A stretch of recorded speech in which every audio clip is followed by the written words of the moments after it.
are coming in. Just want to kind of go over a couple things.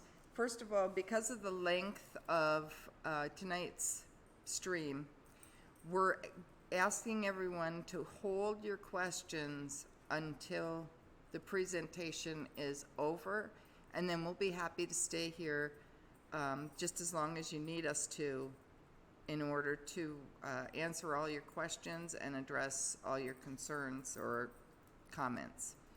And we'd really appreciate that because it'll help keep me on my game. And as most of you know, that I have terrible ADHD, so it is important that I stay focused. Otherwise, I may take you off into the weeds and we may never get back. I would like to, next thing I need to do is issue a disclaimer because of the subject matter in tonight's stream. So I wrote one up. It's probably not the most eloquent, but it'll do the trick.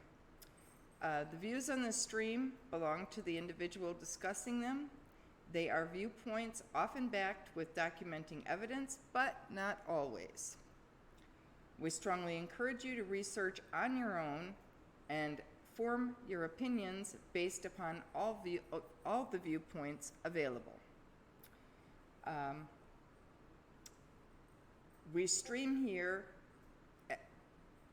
as an exercise of our right of free expression and free speech. That's for you, YouTube. Okay, let's see. Some other housekeeping things while we're waiting for people to join. I'd like to send a shout out to my family members who are joining us tonight, because my mom, who's a little hard of hearing, told them I was mainstreaming tonight. It's actually live streaming, Mom, not streaming, but it's all good. You got the family here. I have no problem with that. Mainstream, live stream, we all stream for ice cream, right? So it's all good. And I think with that, we should be about ready to get started. So I hope everybody's here and ready to listen. Please, I suggest that you grab a piece of paper and a pen, write down anything that comes to mind that you want to ask questions about or comment about, so that when we're finished, you won't have to struggle to remember what it was later, because that's what I do. You know, I am getting on in age. Pachyderms do remember everything, but not always when they're supposed to. So, again, thank you all for joining us. This is a very important stream for me. As most of you know, I suffer from chronic intractable pain due to several different issues. What they are really doesn't matter. Some of them are very rare, some of them not so much. But the fact is that I have conditions that render me disabled because of the chronic pain that I suffer every minute of every day. I know I'm saying a lot because I'm doing this off the cuff without my notes. I also have a daughter who suffers from some similar issues, one of which she inherited from me, and she is in a wheelchair due to chronic pain.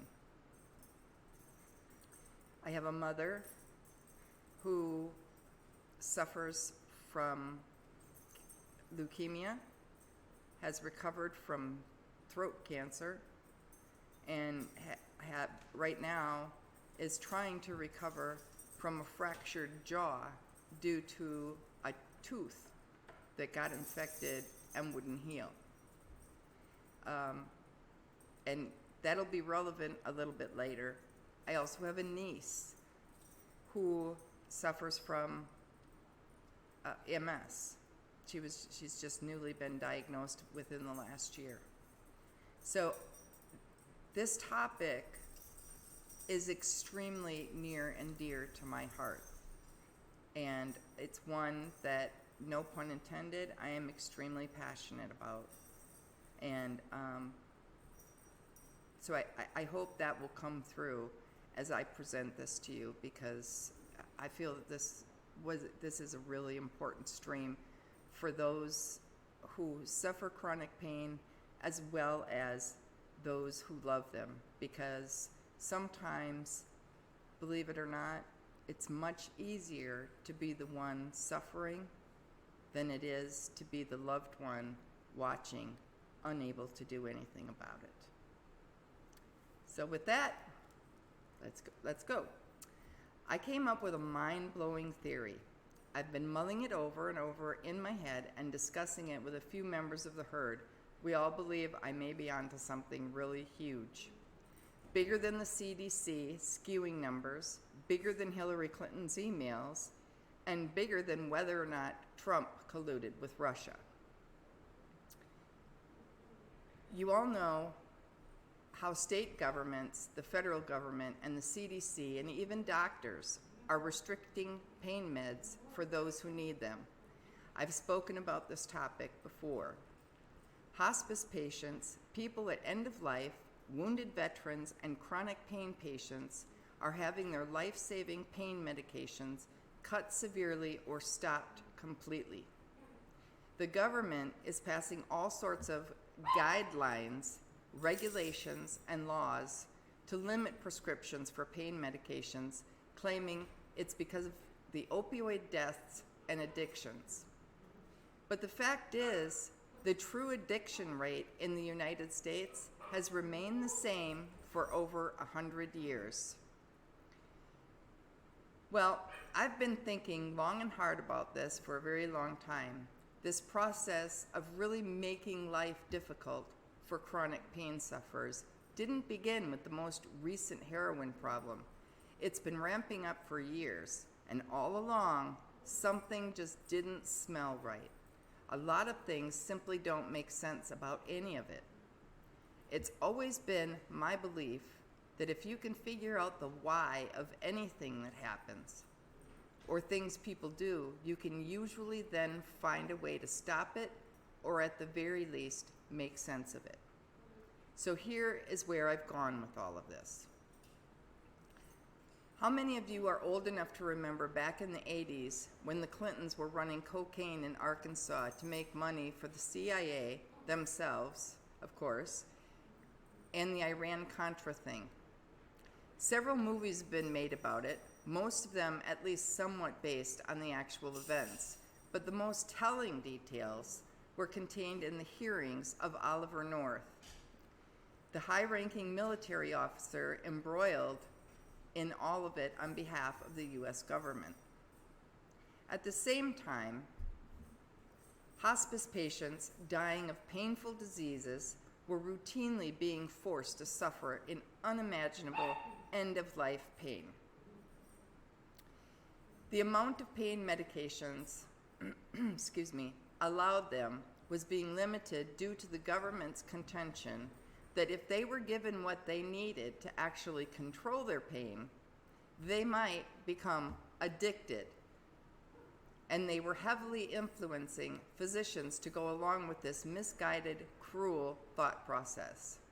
After all, the government contended, if they didn't want these terminally ill patients to become addicted to those narcotic pain meds, did they? The people were in hospice. You can't be in hospice unless you're dying. Honestly, at that point, who cares if they become addicted to pain medications? But somehow, inexplicably, this logic seemed to escape not only the government, but many medical professionals at the time. I remember this distinctly because my best friend's mother was eaten alive by cancer during that time. She was, after years of fighting, finally placed in inpatient hospice care at a local hospital and was just in horrific pain. She couldn't even stand for her children to hold her hand or touch her skin. Every nerve in the poor woman's body was firing on ultra high. It was terrible. I remember taking a turn sitting with her while the family had a break. She began moaning and crying for help, making the pain stop. When I went to the nurse's station and insisted they help her, I said, "Do something, make her comfortable," I demanded. And they gave me that line: "She might become addicted." I snarled back, "The poor woman is dying. What difference does it make if she passes addicted to drugs as long as she passes comfortably?" It literally made no sense to me.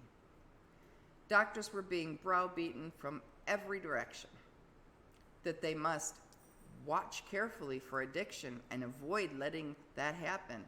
Even in dying patients, after all, families didn't want to deal with not only their loved one's death, but the thought of them having died addicted to narcotic pain medications as well. Oh my God, imagine that. I'm not kidding. They literally said those things. Even 30 to 40 years ago, the government was insisting that needlessly forcing those in severe pain to just suffer through it, because being addicted to a narcotic pain medication was a far worse fate than living with excruciating pain. There was, and for the most part still is, within the government, no distinction made between being dependent upon narcotic pain medication for improved quality of life and function and addiction. If anyone needed to take pain medications to function, they were clearly addicted to them, period. Sound familiar? Addiction was and continues to be a bad, bad thing, according to the government. It was Ronald Reagan's war on drugs. Remember Nancy Reagan's Just Say No to Drugs campaign?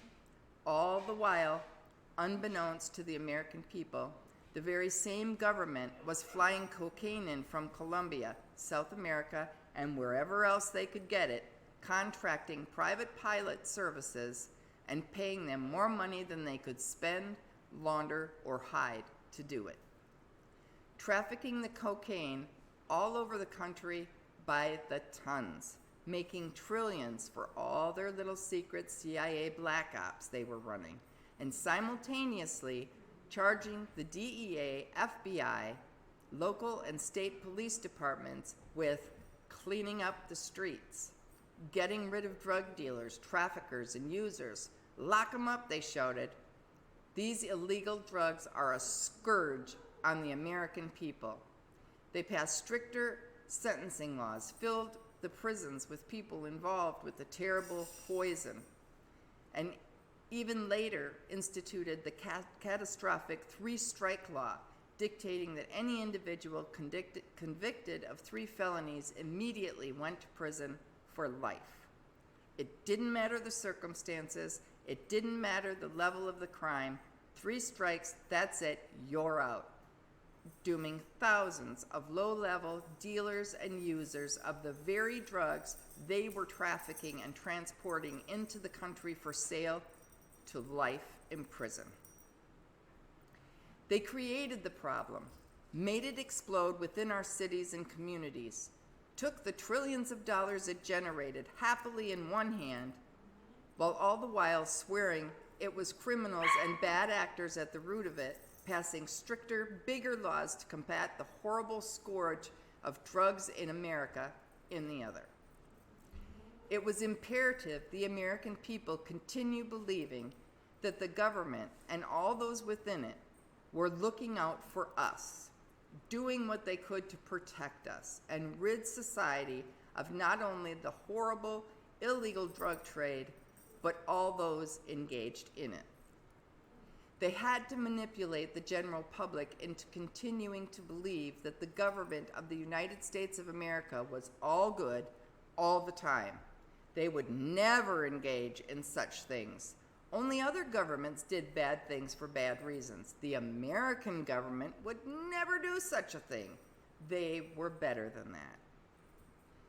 This unquestioning faith and belief in government was then and remains a crucial element in the swamp's ability to function with impunity, to continue to be untouchable. It was and is crucial because that way anyone claiming that an individual, agency, or entity within the U.S. government, let alone the U.S. military, who would engage in such things, would be dismissed out of hand. They'd be called a crazy conspiracy theorist and discredited completely regardless of any proof they had it was happening. It was perfect, brilliant in fact. And for decades, it worked perfectly.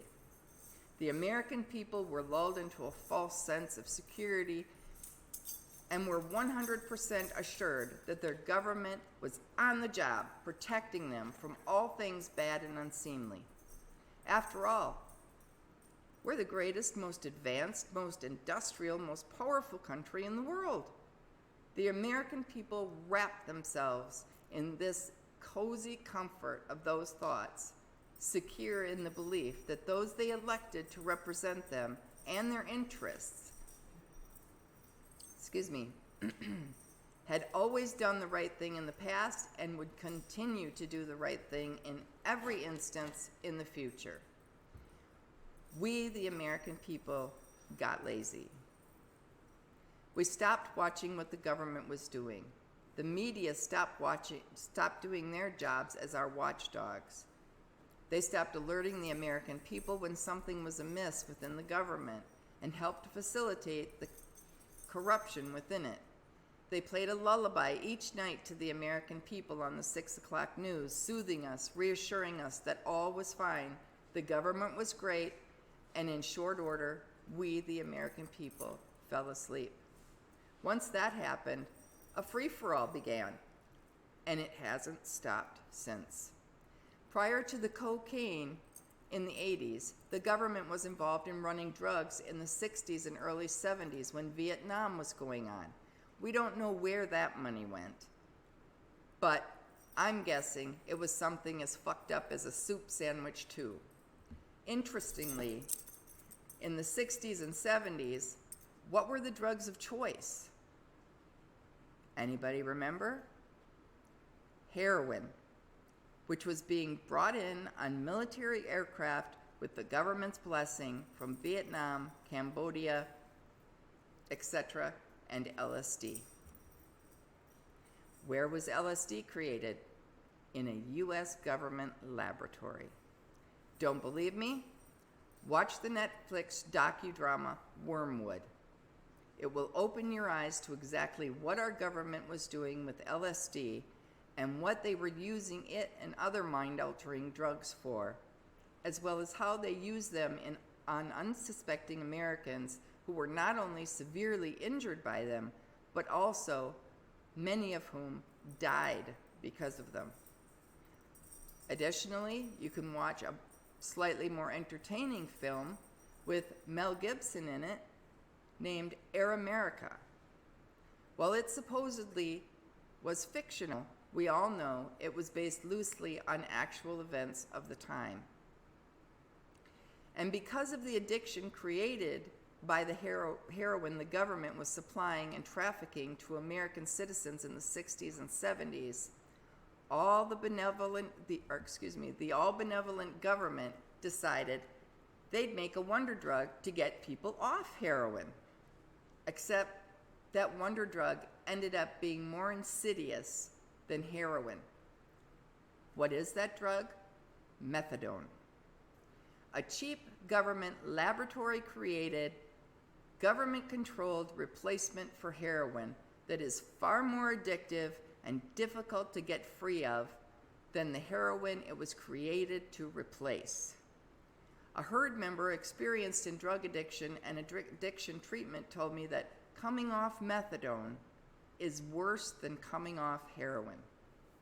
I knew this because a friend of mine who suffered from chronic back pain was talked into switching from pain medications to methadone because he'd lost his insurance during the Obama years. And methadone was much less expensive. I mean, we're talking probably $800 for pain medication as opposed to $4 for methadone. Go figure. At the time, I researched it for him and advised him very strongly against doing it because of the horrific stories about its effects as well as the nightmare people said it was to get off of. You see, most opiate pain medications work via the bloodstream.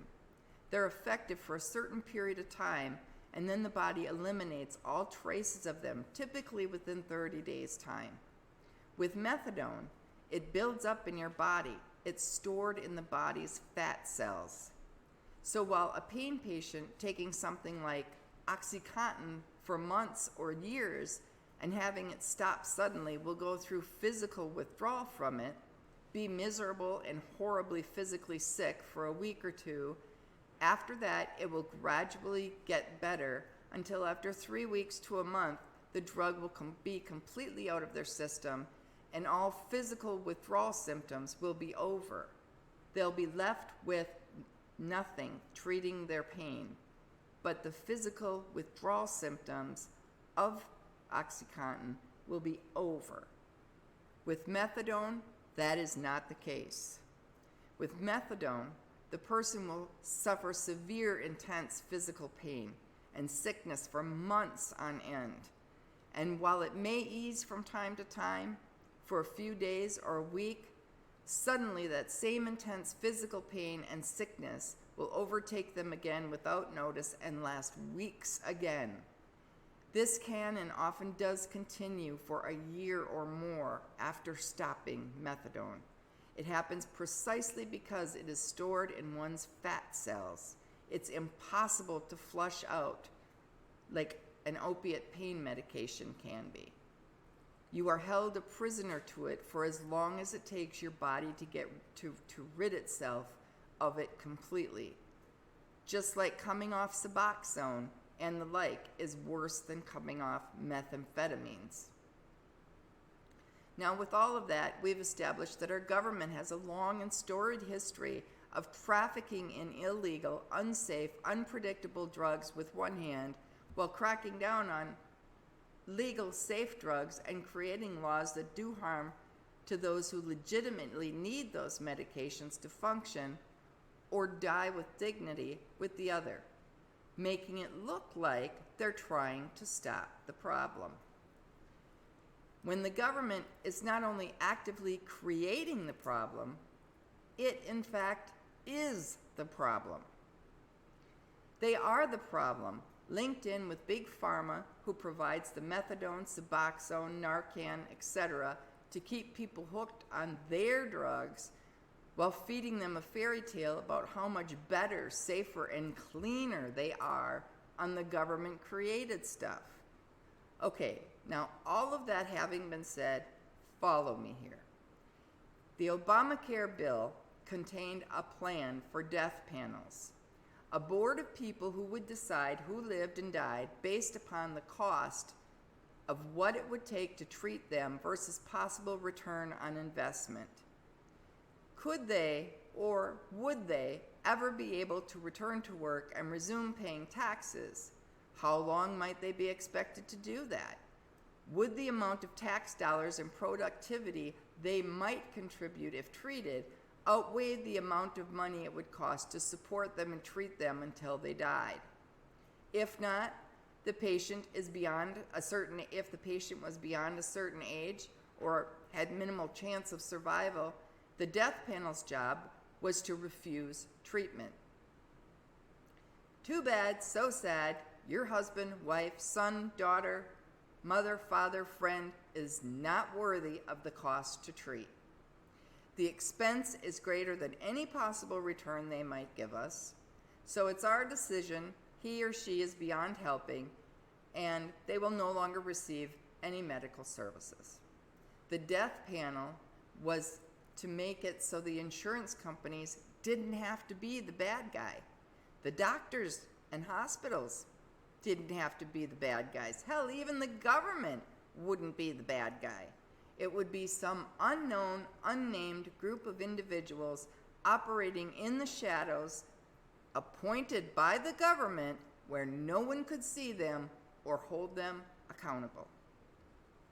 They would take all the blame, and the thought was that eventually people would just wash their hands of it acceptingly, because after all, it was something the government created for the good of everyone. Really? And say, oh well, the panel has decided he or she is no longer eligible for treatment. Gee, that's too bad. And simply accept the imminent death of their loved one without fanfare. Remember that? It wasn't very long ago, folks.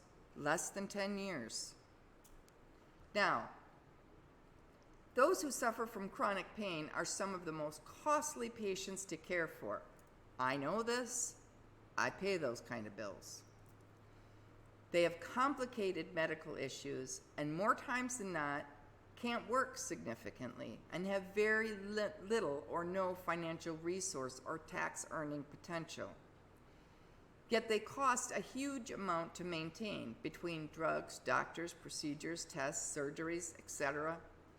So if you're a big government wanting to get rid of this giant drain on healthcare dollars and resources, but you have to do it in a way you won't be blamed for, a way that won't cost votes or cause political blowback, how would you accomplish doing it?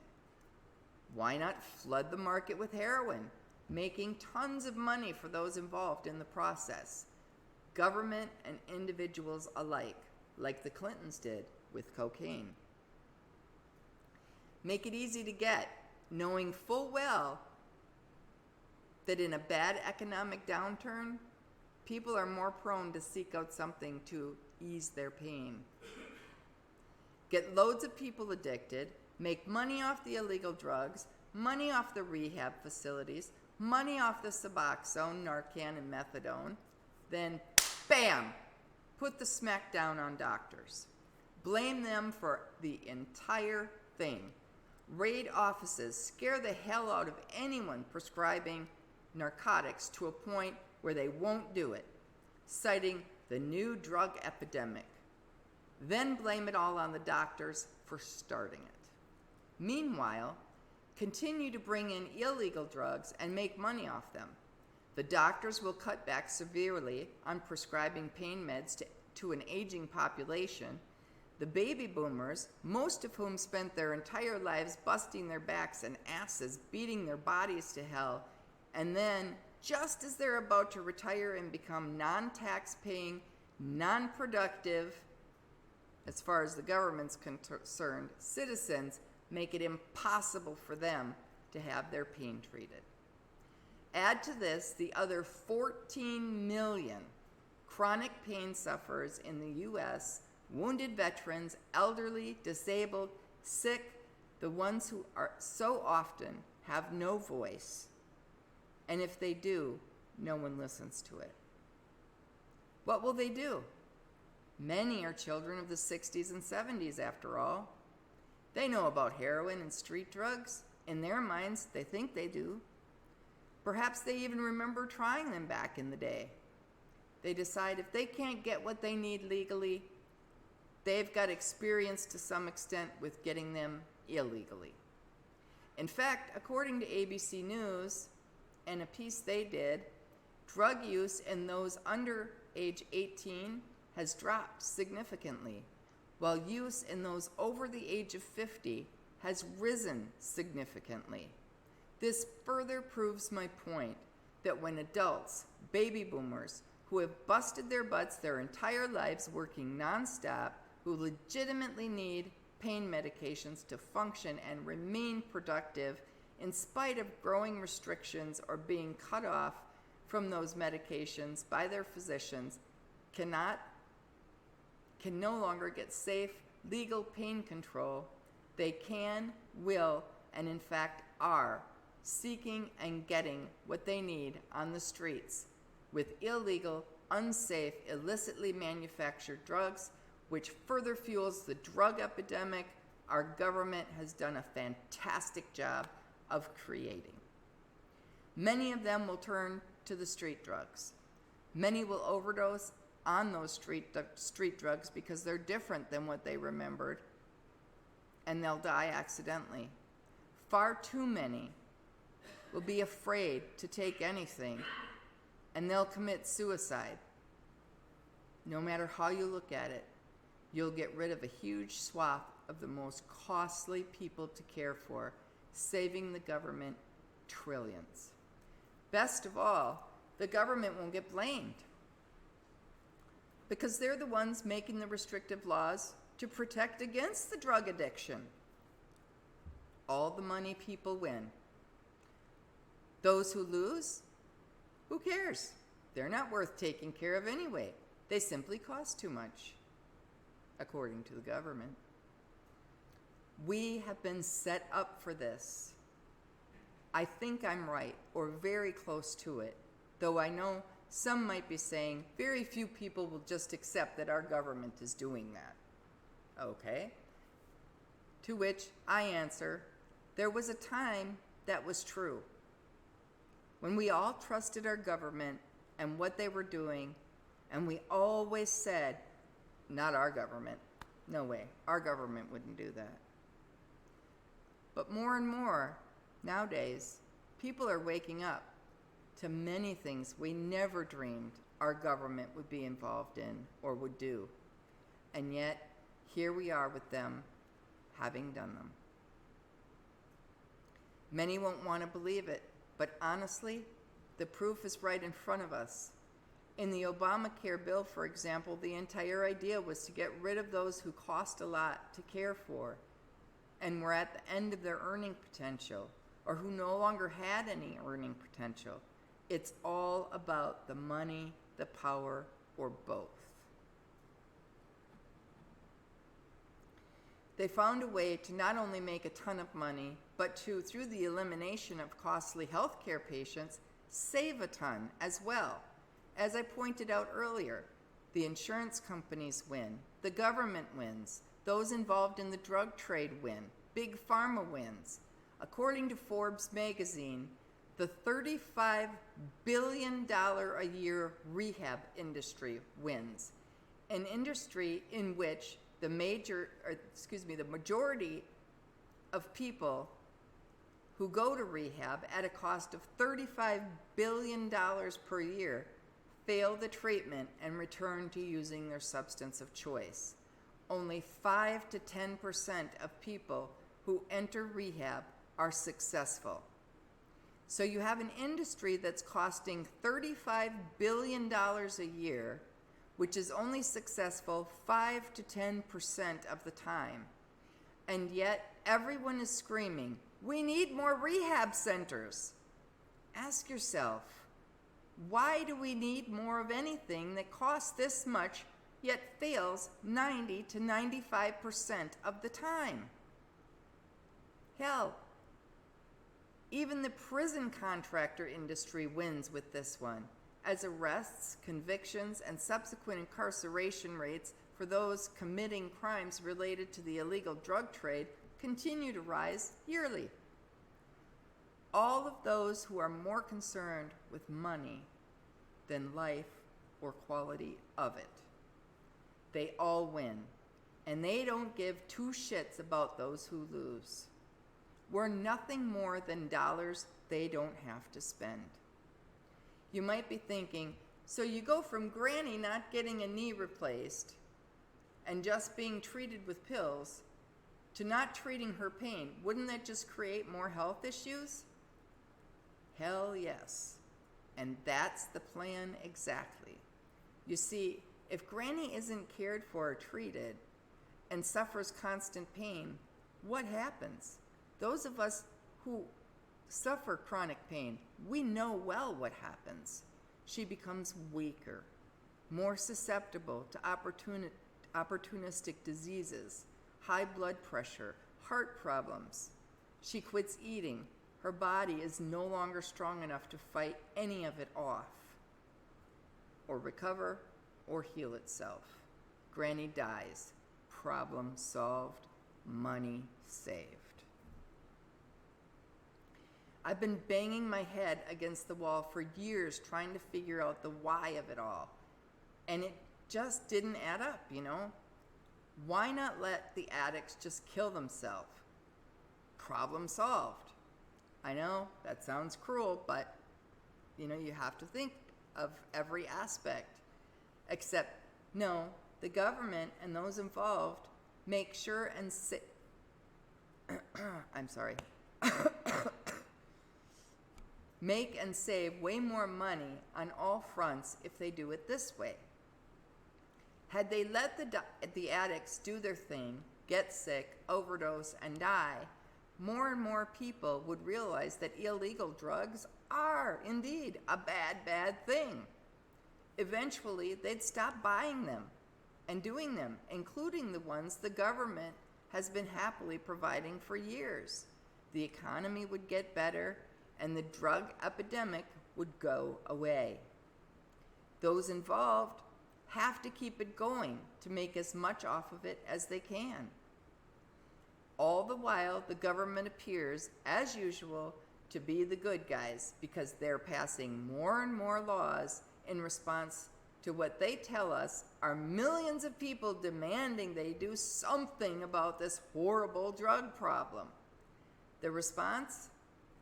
More laws restricting the treatment of legitimate pain patients. Calling out all those bad doctors who had the audacity to treat their patients as human beings and relieve their pain. How terrible. How horrific. Quick, somebody, fetch the tar and feathers. We must rid ourselves of these scurvy creatures who care for the disabled, sick, and dying, and ease their pain with safe, effective medications developed to do exactly that. Quickly now, we must make haste. There's absolutely no time to waste. A crisis is afoot. Have you not heard, man? We must purge these do-gooders from our ranks. Why, pain lets one know they're still alive. Pain is good. Doctors who treat pain are bad.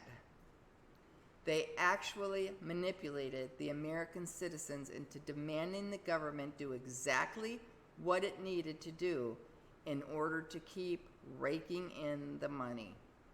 Again. Limit the availability of health care to those most in need of it, and those who cost the most and return the least. As messed up as all of this is, one has to admit it's incredibly brilliant, devious, evil, and sick all at the same time. Is any of this sinking in? If any of you still believe there's no way those within our government could or would pull this off, please read the book The Overton Window. While fictional, again, it too is loosely based on real events. Okay, now back to proving the point. What happens when you cut tens of thousands of Gulf War vets off their needed pain meds? 22 a day start committing suicide. Who wins if they commit suicide? No more health care bills, no more potential lawsuits for giving troops tainted or experimental vaccines, no more VA benefits, no more disability checks. The government. Again, are we sensing a theme here? If they kill off the injured, the disabled, the sick, the old, and those who predictably will become drains on the system, like those addicted to street drugs, what do all of them have in common? They all get money and health care benefits from the government, or likely will in the very near future. And for the most part, their usefulness to that same government is over, at least from the government's perspective. They can't work, they don't or won't be paying taxes, screw it, get rid of them. But we have to make it look like they're getting rid of themselves. how do we accomplish that? Have them commit suicide, die of opportunistic illnesses, heart attacks they couldn't recover from or fight off, but fail to mention why they couldn't fight them off or recover from them, because their bodies and immune systems were too depleted of energy from having to fight constant severe pain that is undertreated or completely untreated. Meantime, the government is making trillions, addicting what they see as the weak members of society to heroin and fentanyl. Might as well get rid of them too.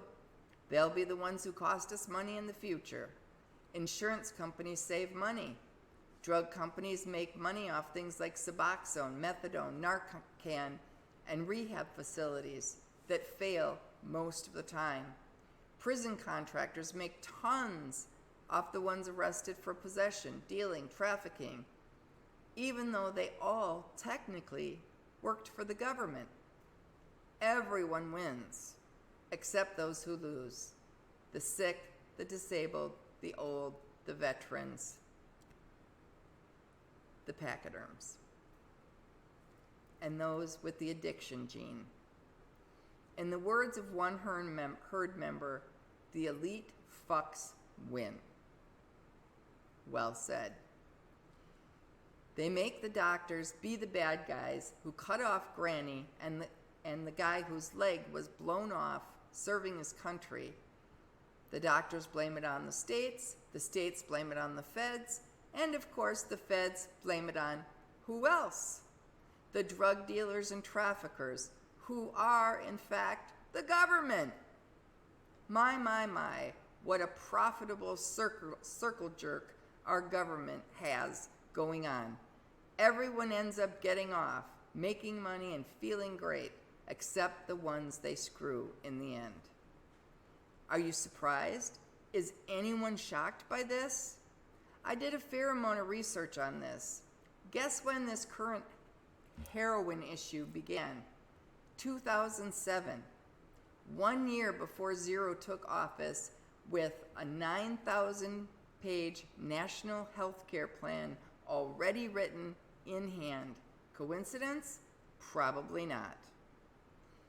In 2016, there were about 948,000 heroin users.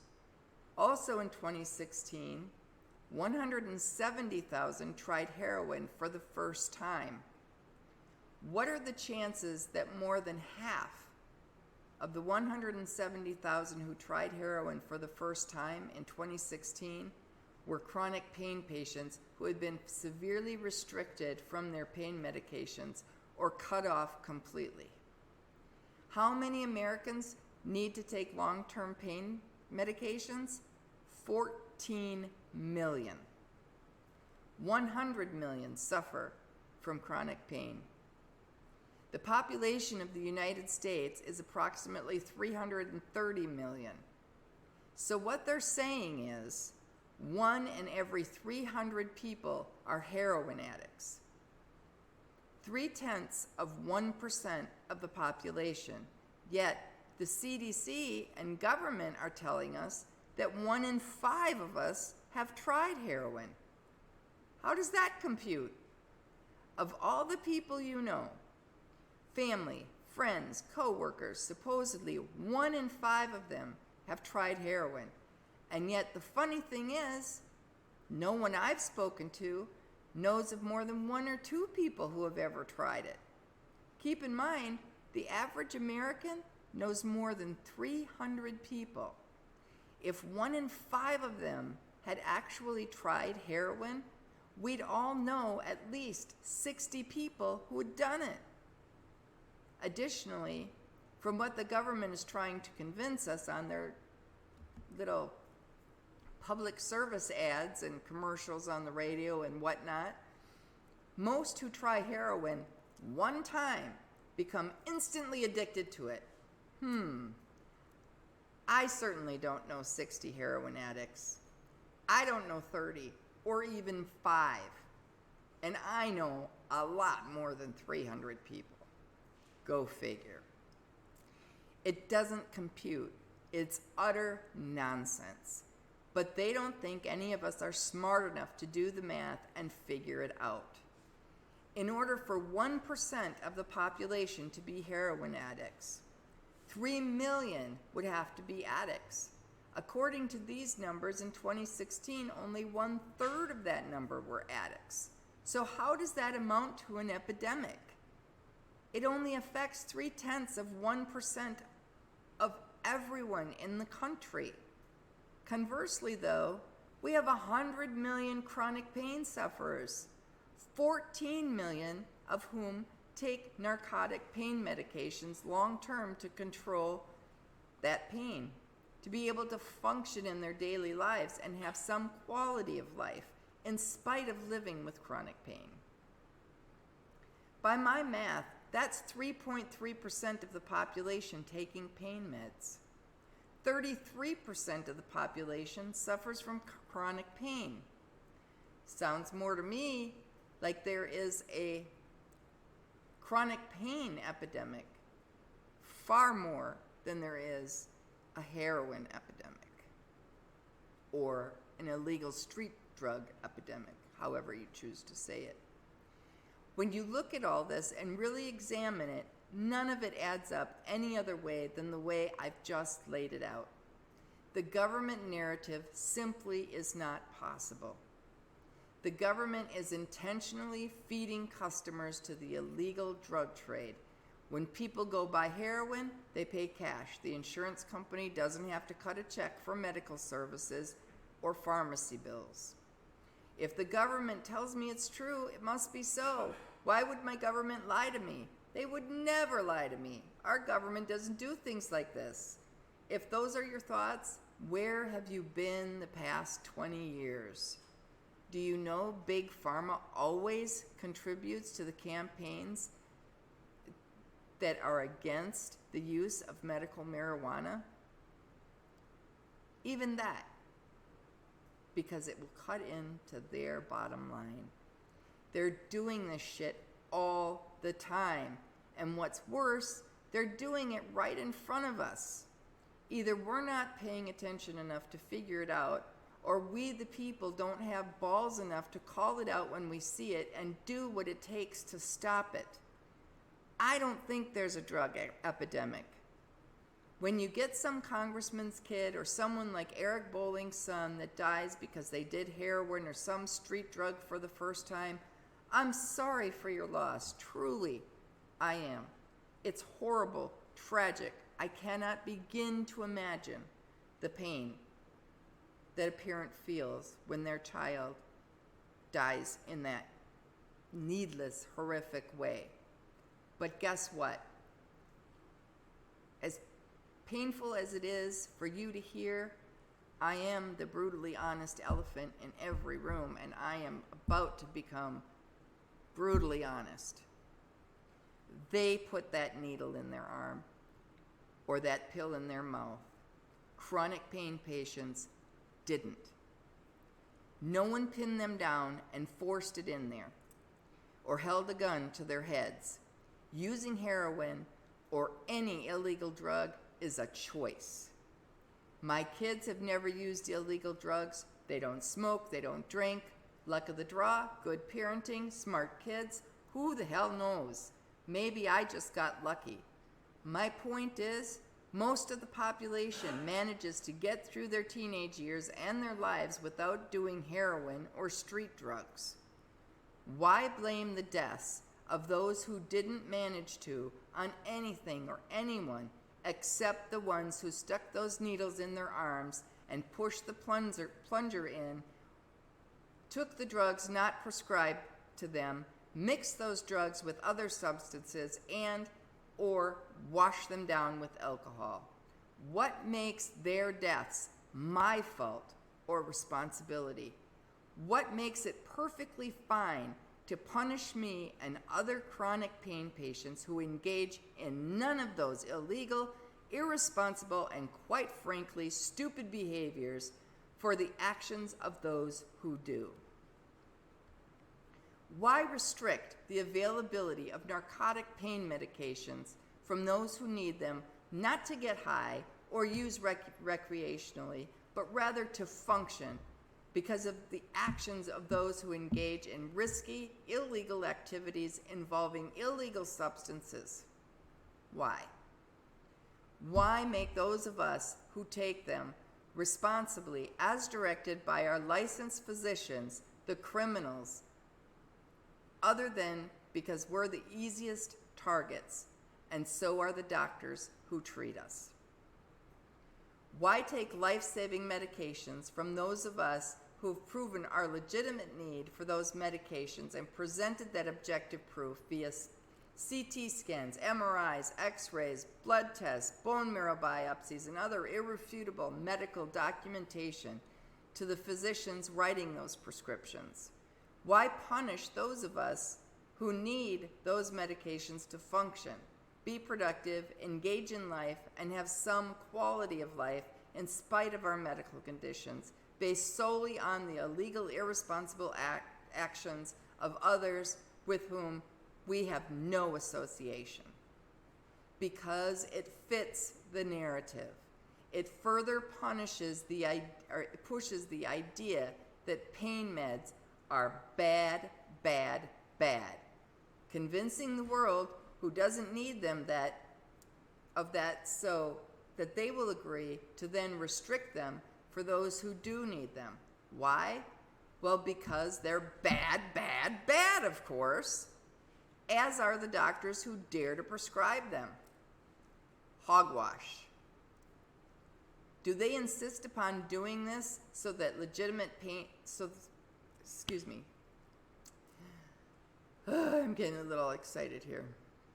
So the legitimate pain patient has nowhere to turn for relief other than exactly where the government wants them to turn, the streets and the heroin they are trafficking? It certainly appears that's the case. Are they deliberately manipulating the numbers to paint whatever picture they need to in order to accomplish their objective? Yes, they most certainly are. As I see it, in this, there seems to be several objectives. One, get rid of those costing the government and the healthcare system the most money. If they can't get rid of them, get them into one of the big pharma, big insurance rehab facilities and get them on other drugs that are much more difficult to get off, and convince them that by taking these government-developed and controlled street drug replacements, that it is somehow better, that it makes the addict clean, when in fact, the only time an addict is clean is when they are free from all substances, not just the street drugs that got them addicted to begin with. Hold on 1 second, please. Honey, could you come and turn on some lights in here? It's getting kind of dark. You got it. Sorry. And the third is get as much heroin out there as possible. Make it available on every street corner and make as much money as possible off of it to further fund the government's dirty deeds, killing thousands of addicts and casual street drug users as possible. After all, they're only costing, or will cost, huge sums of money anyway, right?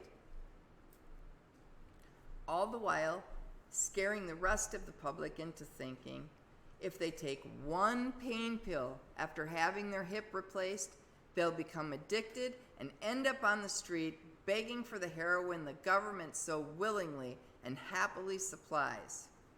The government creates the problem so that the government can then come riding in on a white horse, passing laws, drawing up new, stricter guidelines for treating chronic pain based upon manipulated statistics, falsified numbers, and baseless opinions uttered by individuals who have no expertise in the area of pain management, pretending to solve the problem they created in the first place. They created the problem of making our military members sick with Gulf War syndrome by using experimental AIDS vaccines and depleted uranium and made every attempt to hide and deny the fact that it happened.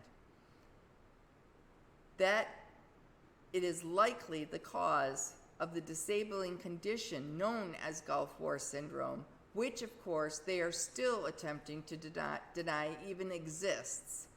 See the article with accompanying research on this matter on our website, PassionatePachyderms.com. They created the problem of making Vietnam veterans sick with Agent Orange, making not only the veterans sick from it, but their offspring as well, causing birth defects, serious illnesses, and death for decades as they continue to deny having done it, all the while knowing full well the health ramifications of having used it, but not wanting to take financial responsibility for its effects, as they promised and swore to those young soldiers they would.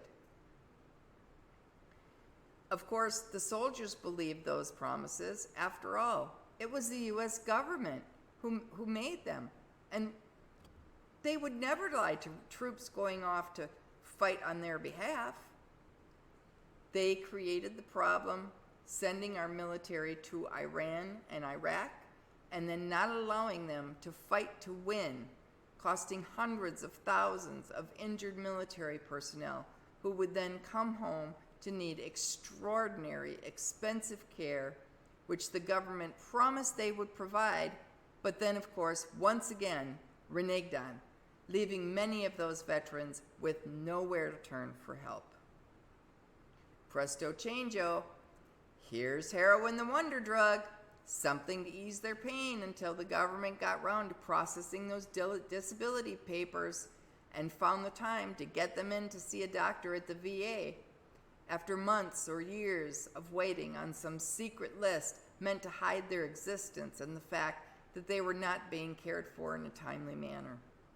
The VA, who will then treat them like shit, refused to acknowledge or appropriately treat their pain and injuries because the CDC manipulated numbers in a study which was then adapted as the gold standard for pain treatment within the Veterans Administration medical system, limiting all veterans to a maximum of 90 milligrams morphine equivalent, or MME, regardless of the illness or injury causing the pain, including emotional pain, and blow them off until in utter frustration, unimaginable pain, and exhaustion, they become one of the 22 American veterans each day who commit suicide. This is an outrage. It is a travesty. And our veterans, the people who serve our country, who fought for us, who are protecting us, they deserve better. How much more proof do we need, America? How many times will we allow them to keep doing the same things generation after generation before we wake up and demand that it stop? Until we roar in one united thundering voice, enough! We will no longer look the other way or allow you to manipulate us with your lies developed in hearings on Capitol Hill and in back rooms closed to the public due to national security. We are indeed a country of the people, for the people, and by the people. Why in God's name do we allow them to do anything in a closed hearing under the guise of national security, which if made known would not directly result in the imminent deaths of 100 or more American citizens? We must demand all hearings and discussions and negotiations and all decisions affecting the American citizens to be done in full view of the American people, with that one possible exception. If it's going to affect the lives or result in the imminent death of 100 or more American citizens, they can use national security. Those hearings are where they decide what lies they'll use to cover their tracks, where they'll hide the costs associated with their corrupt deeds, how they will twist and turn the facts to suit their narrative, how they'll get away with denying responsibility for any of it, and how they'll get the media to be complicit in assisting them by paying and rewarding them for lying to the American public or keeping the facts from them completely. Just remember, ladies and gentlemen, while today you or those you love and care about may not be one of the 14 million chronic pain patients needing narcotic pain medications to treat their pain, to allow them to function and have some kind of quality of life, right now you may not have cancer or some other equally painful, devastating condition or illness. And right now, you may not be suffering from the effects of a debilitating car, work, or other accident. Tomorrow, that may not be the case. Tomorrow, your entire world may come crashing down around you. Tomorrow, it may be you in horrific pain, unable to obtain adequate pain medication, or perhaps any pain medication.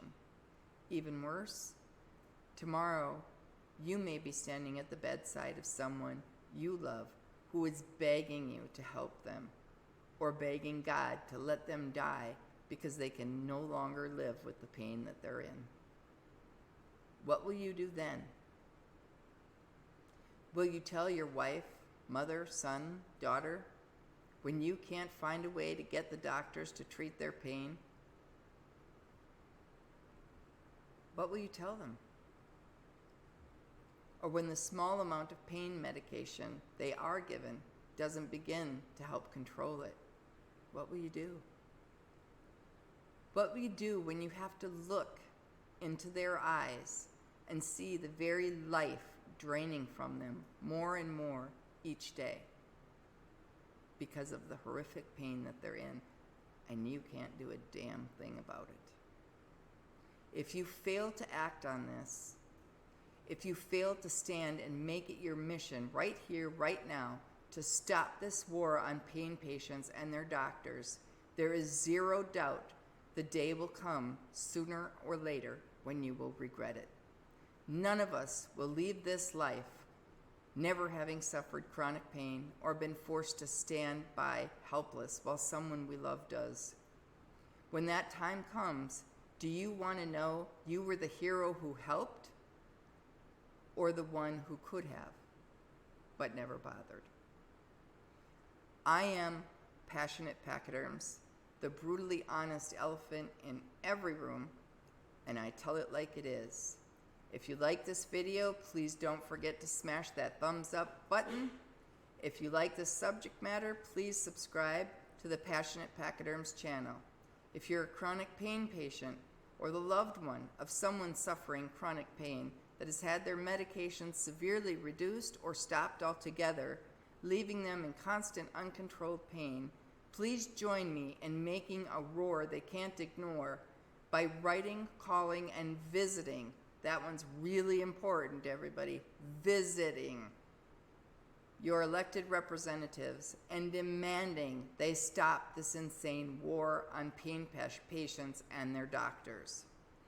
You can join us on Discord, in the Packy's Place server, on Twitter at PithyPins, and like us on Facebook on the Passionate Pachyderms page.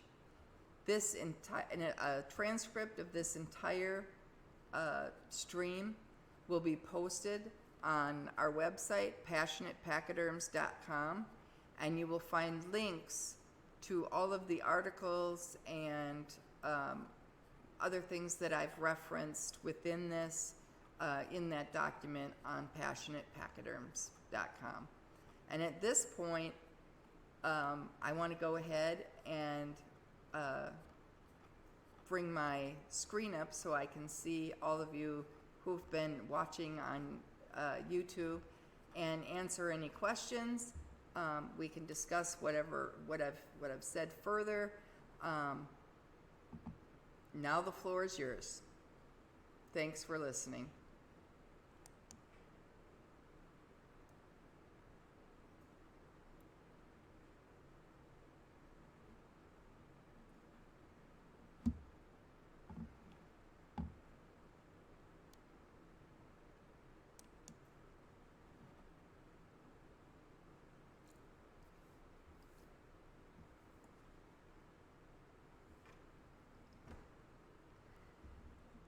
Sorry.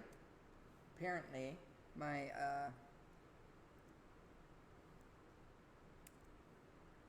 my YouTube stream is not up on my screen, so I need to log in on my other computer so I can see what you guys are saying.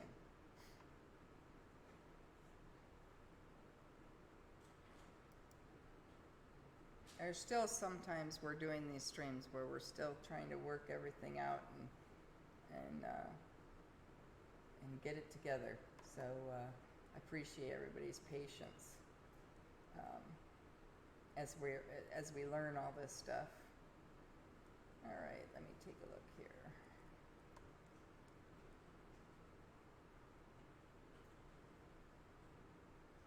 Okay, anybody questions, comments? Got a couple comments here. Somebody asked if we're talking about kratom. Nathaniel Smith. Nathaniel, when I mentioned my friend who was switched to methadone, his doctor was, his license was revoked and his medication was suddenly cut off altogether, just very suddenly. And he could not find, because he had been a patient of this doctor whose license had been revoked because of prescribing narcotic pain medications, no other doctor in the city where he lived would treat him.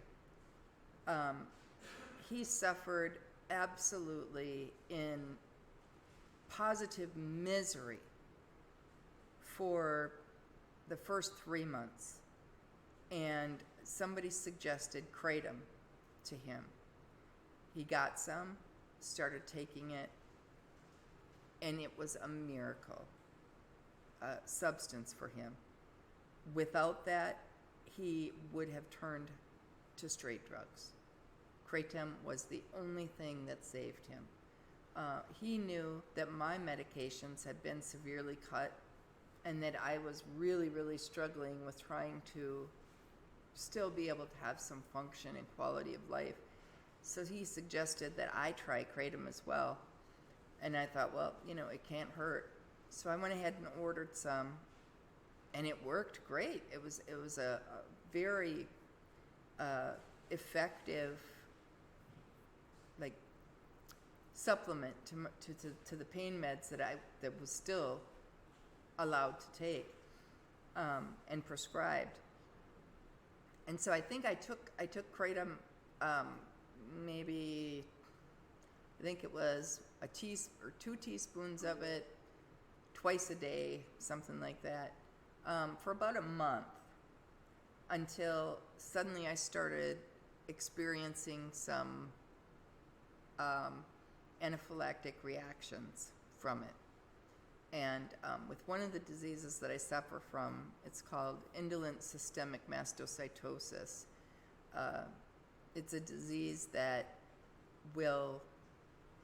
it's not very nice, and it's not ever predictable. I can have anaphylactic allergic responses to something that has never bothered me before. Just bang, all of a sudden, now it bothers me. And that when it happens, it can affect my heart, it can affect my kidneys, my lungs, excuse me, anything. And with kratom, it affected my heart. And so I couldn't take it anymore. Now, I have mastocytosis. I'm an anomaly. Most people are not going to have any problem at all with taking 2 teaspoons of kratom a day or twice a day. Most people, that will not bother them, that will not affect them, they will have no ill effects from it. I'm just weird.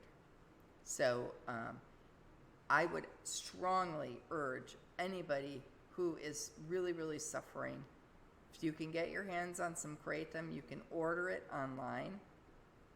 All it is it's a powdered leaf. The plant, it comes from a plant that is a cousin to the coffee tree. That's all it is. There's no chemical to it. There's nothing.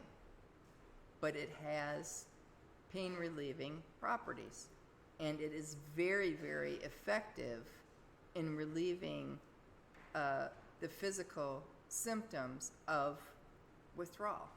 So if any of you have been cut off completely of your pain medications, like my friend was suddenly, kratom. It literally saved his life. And he has been clean of everything except kratom for a year after probably 25 years of taking one thing or another for his back pain. So, I mean, it works. It truly does. Thanks for that question, Nathaniel.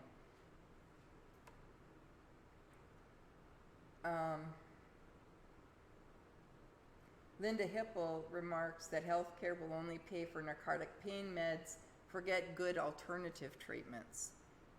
Often that is the case. I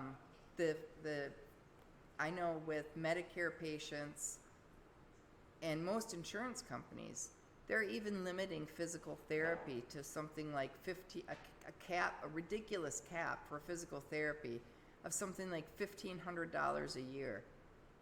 You can use up $1,500 worth of physical therapy in 3 sessions.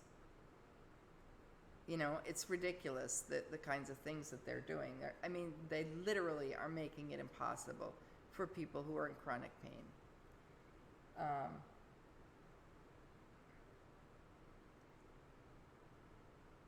Nathaniel says, everyone thinks it won't happen to them, but once your health is gone, you cherish what you have. But we need to support each other. We cannot allow hopelessness to win. I absolutely agree 100%. Meditation, just do whatever you can. There have been times I went out and bought a stethoscope.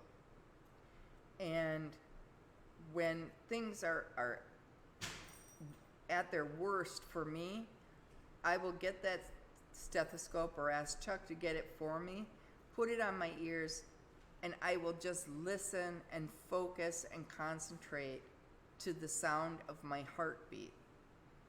And oftentimes, if I've had enough practice in doing it, where sometimes it can just give me that little bit of time to catch my breath and help me over that rough spot. It's not something that's going to work for hours or days or anything like that, but when you're ready to, well, as I have been and I have done, when you're banging your head against the wall because that feels better than the pain in your head, then it's time to do something like that, to just give you that moment to catch your breath and get your wits back about you. So I totally understand what you're talking about.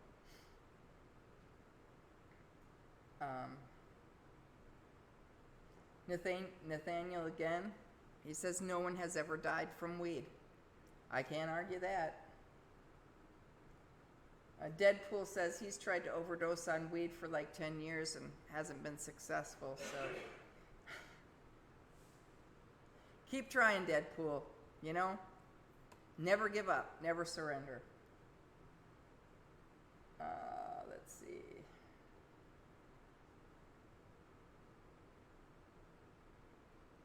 CBD oil is another thing that a lot of people have been recommending. Unfortunately, if you are a chronic pain patient at a chronic pain clinic and you're getting any sort of narcotic pain medication, you're probably being drug tested on a monthly basis. If that's the case, well, even if it isn't the case, eventually you're going to be drug tested. Whether they tell you that's what they're doing or not, you're going to be. It's the law. They have to. The doctors are forced to do that. If you use CBD oil or you smoke pot, you will pop positive for illegal drugs if you are in a state that does not recognize legal marijuana. And if you pop positive for illegal drugs, you can kiss whatever pain medication you're currently getting goodbye immediately. They won't give you any more. There is no ifs, ands, or about it. So be careful what you're willing to risk. That's all I'm going to say about that.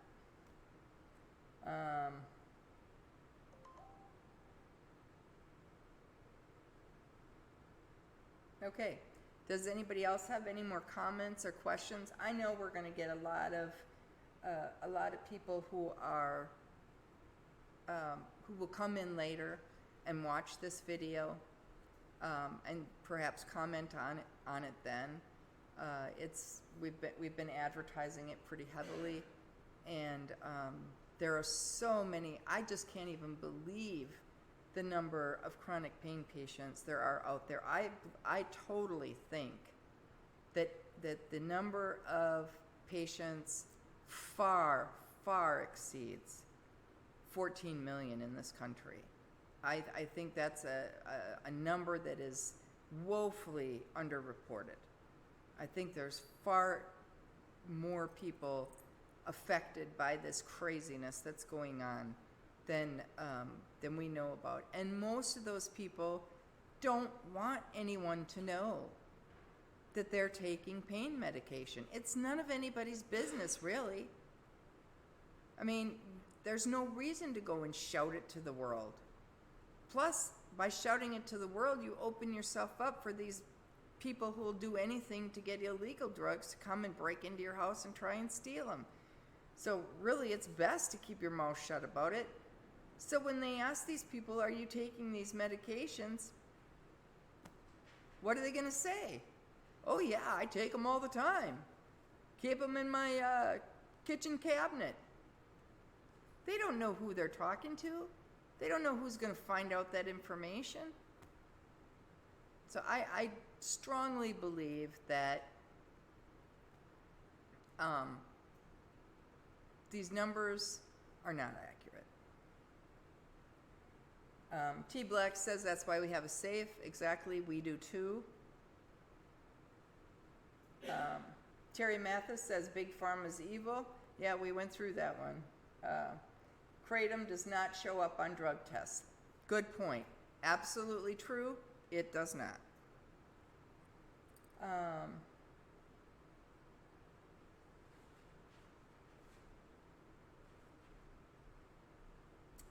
Deadpool says it's true that kratom doesn't show up on many standard drug tests like the SAM-HSA 5, but there are some kratom alkaloids that can be detectable on certain drug tests such as urine or blood tests. I don't know. I never had a problem with it.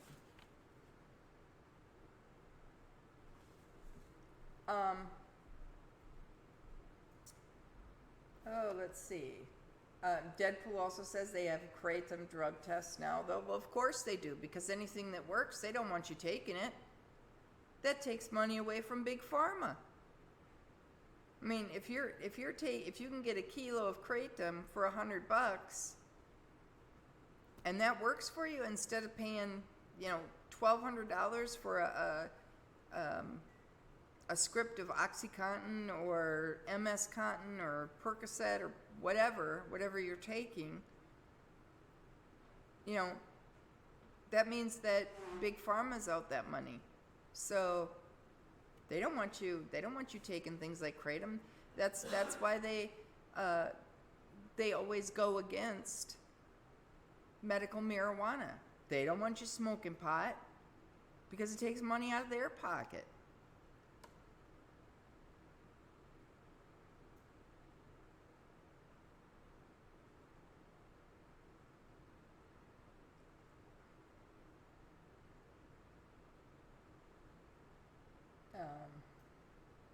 Okay.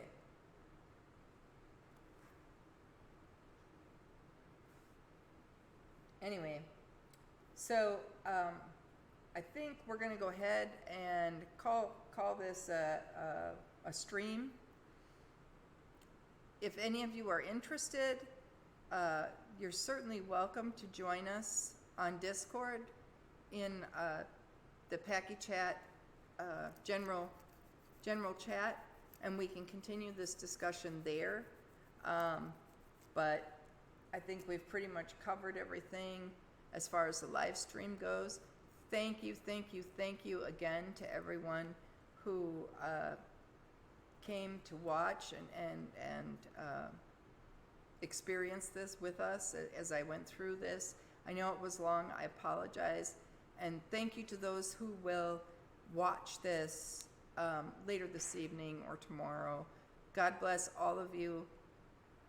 I understand your pain. I feel it too.